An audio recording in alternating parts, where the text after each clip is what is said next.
Howdy folks, this is Duke Charles, and I'd like to welcome you to a partial reading of my new book, People of the Horse, a Luke Cash Western. It's the story of a man and his unique way of life back in the mid-1800s. I wrote a lot of myself into Luke, and I think you'll find some of yourself in him as well. In this reading, we catch up with Luke in chapters 7 and 8. I hope you enjoy the ride. So without further ado, DC Engel Publishing and Twin Eagle Promotions present People of the Horse, a Luke Cash Western. Read to you by the author, yours truly, Duke Charles. Luke sat by the fire with his back up against a large log, his heavy wool blanket around his shoulders. He was enjoying one of Mama B's stuffed squaw breads. It was filled with smoked chicken, and it was amazing.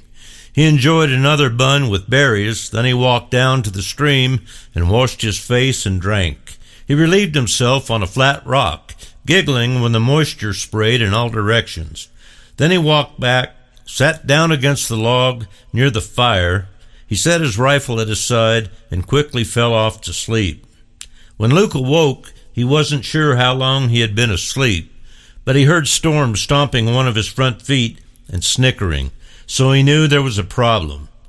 Just as Luke stood, he saw the large gray wolf jump and fly through the air at Storm's hindquarters. The wolf had no idea what he was in for. Storm was up on his front feet and met the wolf's charge with his rear legs. The large animal had bright, shiny teeth, yellow saliva, and foam dripping from its mouth, and its eyes looked like they were on fire. He was about 2 feet from landing on Storm's back when the big horse let his rear feet fly so fast that Luke wasn't sure he saw it. The big horse hit the wolf in the chest with one hoof and in the snout with the other. Luke heard the wolf cry out as he flew through the air back from whence he had come. He hit the ground like an animal that had been shot at close range with a big bore gun, dead in a pile. Luke knew there were more than just one since they never hunted alone. He started to move back towards the log for his rifle, but before he could reach it, another wolf came at him from his right. Luke pulled his knife, and the wolf stopped in front of Luke for just a split second, then jumped. Luke saw the opening, and with a backhand motion severed the wolf's throat.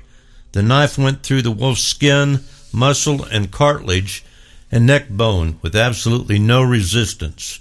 Luke had just enough time to raise his left arm as another wolf on his right leapt and grabbed his left shirt sleeve, just nicking the skin with his teeth. The wolf hung in midair with his neck exposed, just long enough for Luke to slash from his right side, and the big beautiful knife did its job once more. Luke looked in both directions and grabbed his Winchester.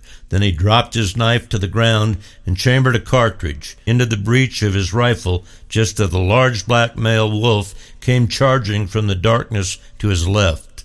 Luke swung to his left and didn't even aim as he fired from his hip. He hit the big black animal dead in the middle of his chest.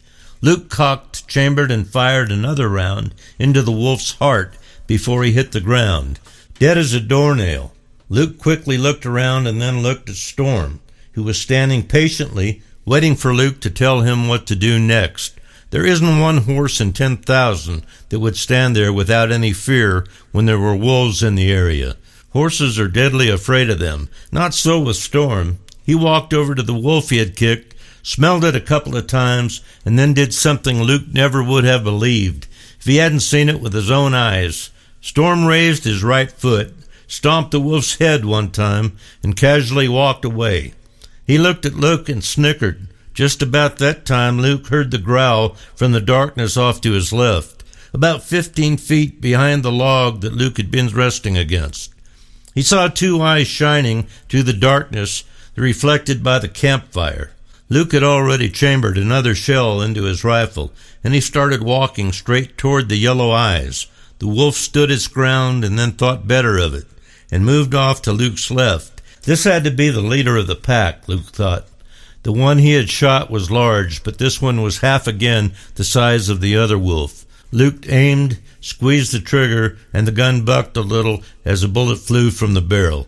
hitting the wolf right behind his left shoulder, tearing out his heart. The big animal dropped straight to the ground without a sound. Luke knew that the Utes hunted wolves to trade with the white men at the fort, but had no idea what value they had. "I have no way to carry him, so I guess we won't find out this time," he said to Storm, and the big horse snickered. It took about 2 hours before Luke was sure there was nothing more to worry about.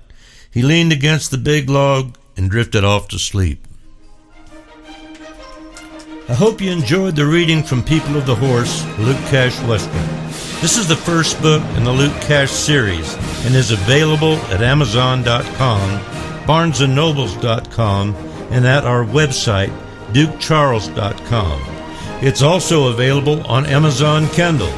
Be watching for the second book in the Luke Cash series, Spirit and the Blood, coming soon. For more information about these and other great books by Duke Charles, please visit our website, DukeCharles.com.